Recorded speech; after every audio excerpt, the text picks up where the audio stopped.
Hello, everybody, and welcome to Non Sequitur News for June 24th, 2025. It's Season 4, Episode 175. I am MayorWatt, and usually the Sentient AI is here, but they are not.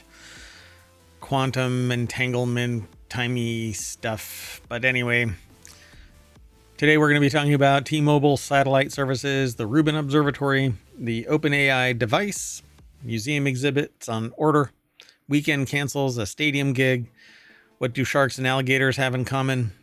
Orca crafting tools. Netflix gaming chopping 20 games. Historical street view. And a dead satellite wakes up. Maybe, I don't know. This sounds like a cosmic particle kind of strike causing something to glitch out. Anyway, everything is powered by ohmTown. That's what it looks like over there on the 24th. That's the front page.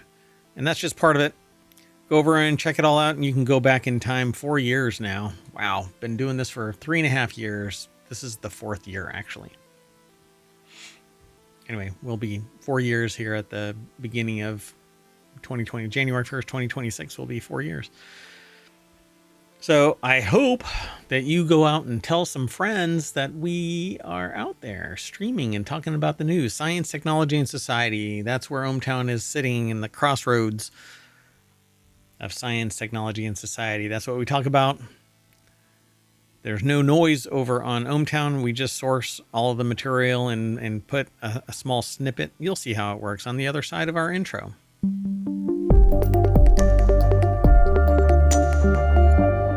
So let's get into it. Today's first article is over in Non Sequitur News. T-Mobile satellite service officially launches in July. After spending the first half of the year in beta testing, T-Mobile Starlink-powered satellite service will go public on July 23rd. While it'll only include messaging at launch, the company has some ambitious plans to expand the service before the end of the year. When it does go live next month, T-Satellite will be available as an included service with just one T-Mobile plan, Experience Beyond, and will otherwise cost $10 per month. Like the beta service, it'll be available to anyone in the US, not just T-Mobile customers. The article is sourced from Allison Johnson over at TheVerge.com. Starlink-powered service is ready for deployment, and I will not be partaking of anything Starlink, anything associated with that dude. When it goes live next month, T-Satellite will be available at launch. It'll only include SMS on Android and iOS, as well as MMS on Android. T-Mobile says that MMS on iOS is, quote-unquote, to follow. And on October 1st, its satellite connectivity will get another upgrade, data. So they just don't know exactly how much they will need. They're estimating stuff, but the company has a handful of app makers that it anticipates will enable satellite data connectivity, including AllTrails, AccuWeather, WhatsApp. The announcement also names Apple and Google as partners, but doesn't list specific apps from either company. And I just realized that I did not put today's show notes in Omatron. So like always, seemingly, we are going to do it live, folks. We're doing it live. It's okay. If you're in the podcast, then you can skip over a few more seconds. And if you're watching this in VOD, well, it's got to be entertaining, right? Me being a derp.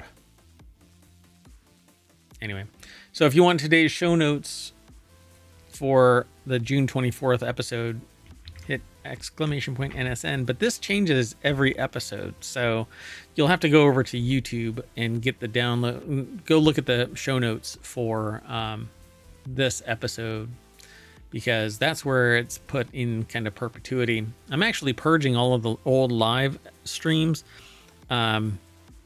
because after the live stream is done,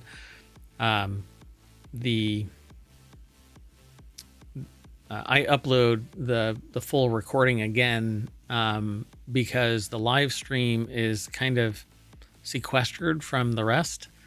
It's weird. But anyway, once I upload it, then it has the show notes in the format that I want them, and so on. Anyway, you can go over to YouTube and get today's show notes right now in the live episode. All right. let's keep going. The next article is over in Technology Today. Yeah. After more than 20 years of planning and construction, astronomers celebrated the release of their first images from the Vera C. Rubin Observatory today, and also registered hundreds of first discoveries from the world's newest eye on the sky.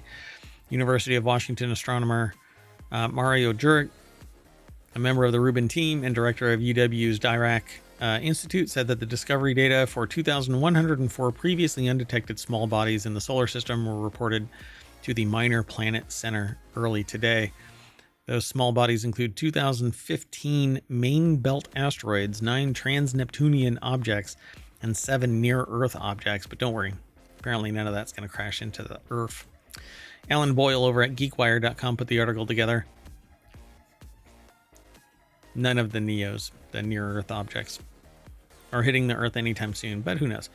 The aliens might push one into... Oh, never mind. So over 2,100 asteroids were discovered, are impressive, but just a drop in the bucket relative to what's coming. We'll have moments where we'll find over 20,000 in a single night, more than the entire world presently finds in a year. Pretty amazing stuff. They've got a couple of videos, the Cosmic Treasure Chest and Trefid and Lagoon Nebulae. With major funding from the National Science Foundation and the U.S. Department of Energy's Office of Science, the Rubin telescope was built on a mountaintop in Chile, which is one of the world's prime spots for astronomical observations thanks to its dry air and dark skies. The construction cost has been an estimated $800 million, which includes tens of millions of dollars, which were covered by private contributors from the likes of Microsoft tech pioneers Bill Gates and Charles Simonyi. In recognition of Simonyi's $20 million donation, the observatory's 8.4 meter telescope was named after his family. Fittingly, the Rubin Observatory is expected to shed new light on the nature of dark matter and the equally mysterious phenomenon called dark energy, which appears to be driving the accelerating expansion of the universe. And I read recently that somebody is proposing that the reason why there was the double slit experiment showing photons operating as a wave and as a particle, because there were bands, that means that it was a particle, but it was canceling out like a wave, so you had these lines pattern. I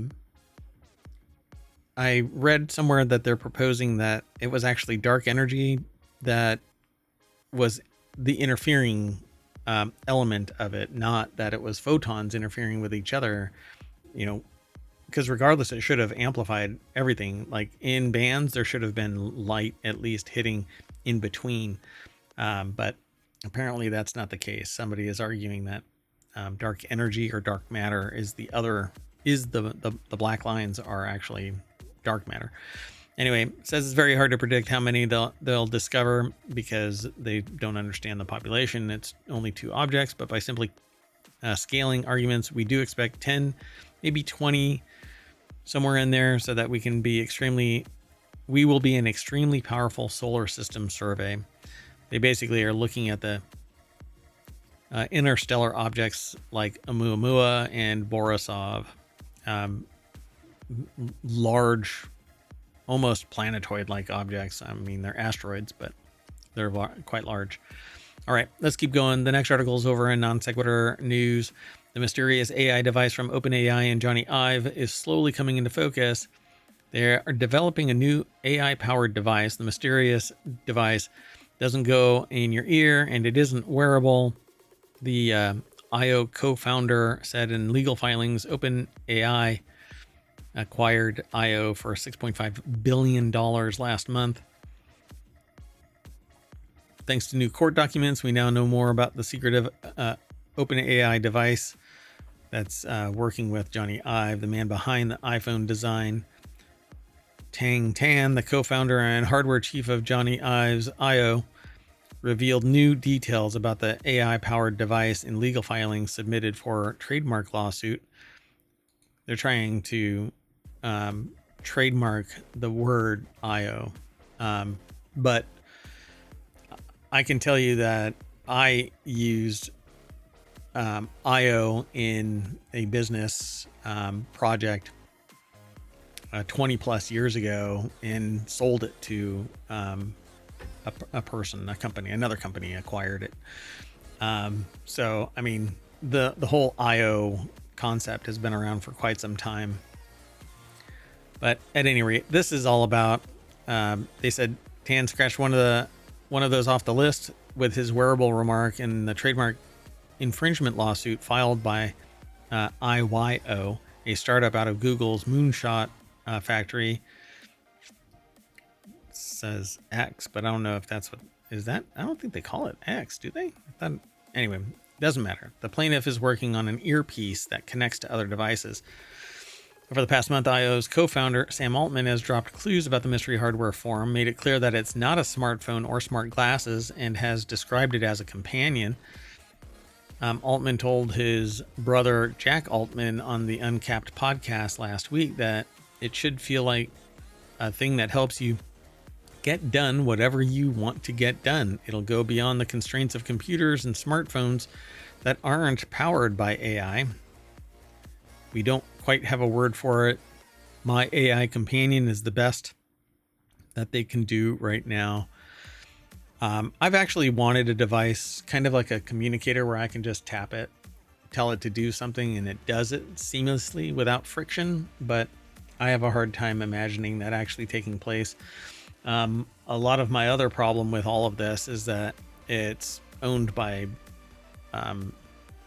not OpenAI in particular, because I really don't know the nature of Sam Altman, but everything else seems to be owned by sociopaths. So it kind of freaks me out that so much is consolidated to so few. It's almost like cyberpunk is becoming a reality. Let's move on, though. The next article is over in the mobile channel. I did say who this was by, right? Oh, the last article, the mysterious AI device from OpenAI and Johnny Ive is slowly coming into focus, is an article put together by Jordan Hart over at Business Insider. Sorry, I was really excited about this article. The next article, though, is over in the mobile channel. This London museum lets you order objects from its vast collections and maybe even touch them. Oh my. So this London museum lets you order objects from its vast collections and maybe even touch them. At the new V&A East Storehouse, visitors can get up close and personal with 250,000 historic and culturally significant items spanning 5,000 years of human creativity. That whole culturally significant is highly subjective to the people that are deciding what culturally significant is, unfortunately.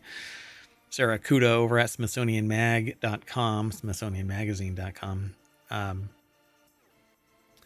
put this article together. The Victoria and Albert Museum in London is trying something new. Last month, the museum debuted a novel space that allows visitors to enjoy even more of its historic and culturally significant pieces spanning 5,000 years of human creativity. There, the guests could get an up-close look at more than 250,000 objects, 350,000 library books, and 1,000 archives without any ropes, protective glass, or guards keeping them at a distance, according to the AP reporter Jill Lawless. So to be able to see around the back of an object, to be able to look inside a dress, to be able to see the bottom of a pot, all these things are how we really learn about the material culture. The items are arranged randomly on rows of metal shelves without regard for their geographical origins, time period, or medium. Some onlookers have compared the design to an IKEA furniture store. Visitors can also peruse more than 100 small curated displays on the sides and ends of the shelves. It's almost like an IKEA store. So yeah, you'll be able to walk around and actually perhaps touch some of the stuff and look closer, look behind things. It's pretty interesting. It's like an Indiana Jones warehouse of stuff, but you can actually touch it. It's not all trapped inside boxes.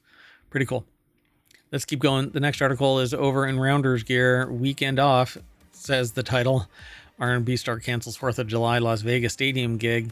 So the Weeknd has canceled their highly anticipated July 4th concert at Allegiant Stadium in Las Vegas, blaming unspecified production problems. The artist team is actively looking for potential dates to possibly reschedule this show. Should a new date be confirmed, you will be the first to know. That has to piss off a lot of people. Approximately 60,000 ticket buyers received an email. It was posted to Reddit by one of the recipients and blamed production load-in issues. I don't know how that can possibly be a problem. Specifically scheduled their trip to Las Vegas next week and was planning on going to this show and come back on Saturday, wrote Redditor. Oh my God, what? Come again. Added another. Artists have a unique obligation to honor bookings in Las Vegas since the majority of those audiences are fans planning vacations around them. Flights and hotel accommodations are often non-refundable, and rescheduled dates aren't ever as doable as they are in the fans' hometowns. So while cancellations for health reasons are forgivable, such as Rod Stewart's scotching of 5 dates earlier this month at Caesar's Palace, and there really is no excuse for unforeseen production issues, fans of the Weeknd, who go by Abel McConan Tesfaye, I guess, at the DMV, are no strangers to inadequately explained concert cancellations. In 2023, the singer canceled 11 engagements in Australia and New Zealand, citing only unforeseen circumstances. Wow. I would be pissed. There's more over at the article at casino.org. Corey Leviton put the article together. They say as of 10:40 a.m. Tuesday, the Weeknd has yet to apologize. That is insane. How do you get that money back, let alone the time? Because if you scheduled all of that time to be at this event and be in Las Vegas, you're there, right? So you can't get that time back. Even if you get the money back, everything gets refunded and whatever, you're still there. You can't necessarily get that time back. You would have to reschedule, find something else to do. That would piss me off. All right. So it's, what do they call it? Minor inconvenience or something like that. I hope that they get all their money back. The next article is over on the Marble channel. Sharks freeze when you turn them upside down, and there's no good reason why. I was told that alligators do the same thing. Imagine watching your favorite nature documentary. The predator lunges rapidly from its hiding place, jaws open, and the prey suddenly goes limp. It looks dead. Jody L. Rumer and Joel Gayford from The Conversation put this article together. Lisa Locke and Andrew Zenin were involved in its creation, editing, and review. So what happens when a shark does it, right? So for some animals, this freeze response called tonic immobility can be a lifesaver. Possums play dead, so do rabbits, lizards, snakes, and even some insects.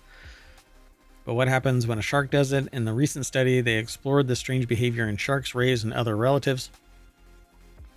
In the group, tonic immobility is triggered when the animal is turned upside down. It stops moving, its muscles relax, and it enters a trance-like state. They use this tonic immobility as a technique to safely handle certain shark species. So why? They don't know. Tested 13 species of shark, ray, and chimera, a shark relative commonly referred to as a ghost shark, to see whether they entered tonic immobility when gently turned upside down underwater. 7 species did, 6 did not. When they analyzed these findings through evolutionary tools to map behavior across hundreds of millions of years of shark family history, 3 main hypotheses arose. Anti-predator strategy, playing dead, is to avoid being eaten. Reproductive role, some male sharks invert females during mating, so perhaps tonic immobility helps reduce struggle.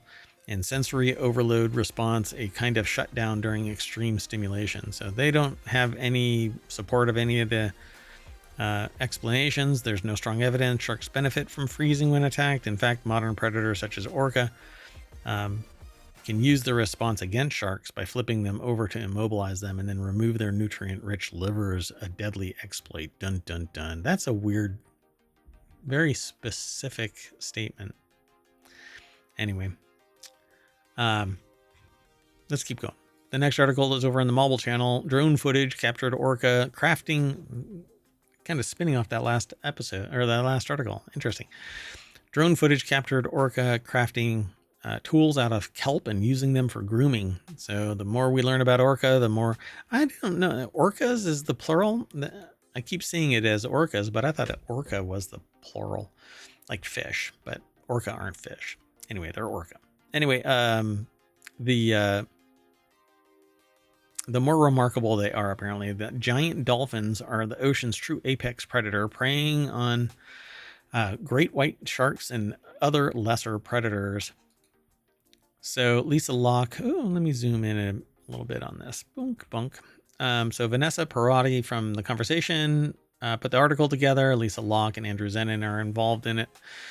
It says they're very intelligent and highly social. Their clans are matrilineal, centered around an older matriarch who teaches the clan her own vocalizations. Not only this, but the species is only one of 6 known to experience menopause, pointing to the social importance of older females after their reproductive years.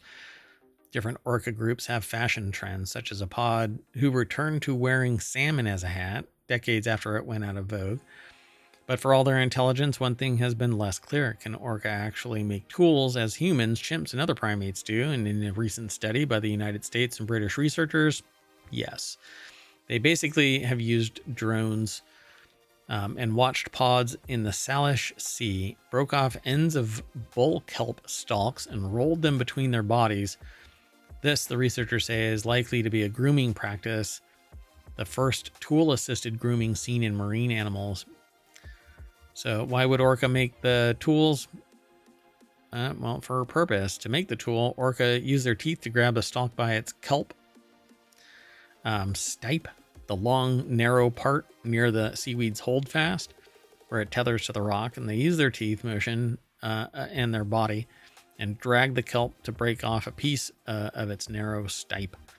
Next, they approach a social partner, flip the length of kelp into their rostrum, their snout-like projection apparently, and press their head and the kelp against the partner's flank. The 2 orca use their fins and flukes to trap the kelp while rolling between their bodies. During the contact, the orca would roll and twist their bodies, often in an exaggerated S-shaped posture. Interesting. So there's always more. Go over and check it out. Apparently it's not just a fluke, that it was documented over several. Let's keep going. The next article is over on the Wanted channel. Netflix gaming continues to crash and burn with 20 games on the chopping block. Netflix has been trying desperately to carve out a space for its gaming world, but has fallen short. And last year, the streaming giant closed its AAA gaming studio, and now over 20 games from its library are to leave the service. Craig Donaldson over at pocket-lint.com put the article together. All the games listed below will be removed from Netflix in July, starting with Hades on July 1st. So Hades, Battleship, Braid, Anniversary Edition, Cocomelon, Play with JJ, I don't know.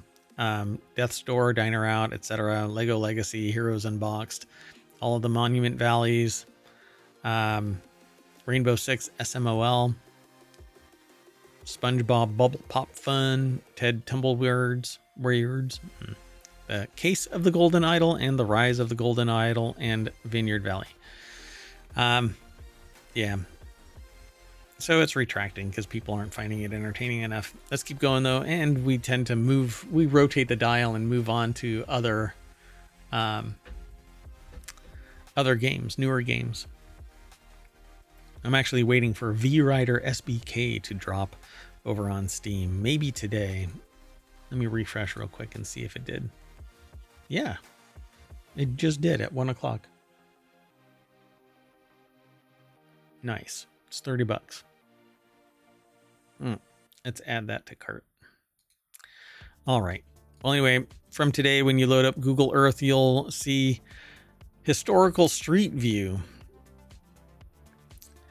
It's a new option for historical imagery in the toolbar, which allows you to move back and forth between now and years gone by, seemingly predicting what you might be overwhelmed, or seemingly predicting that you might be overwhelmed by the prospect.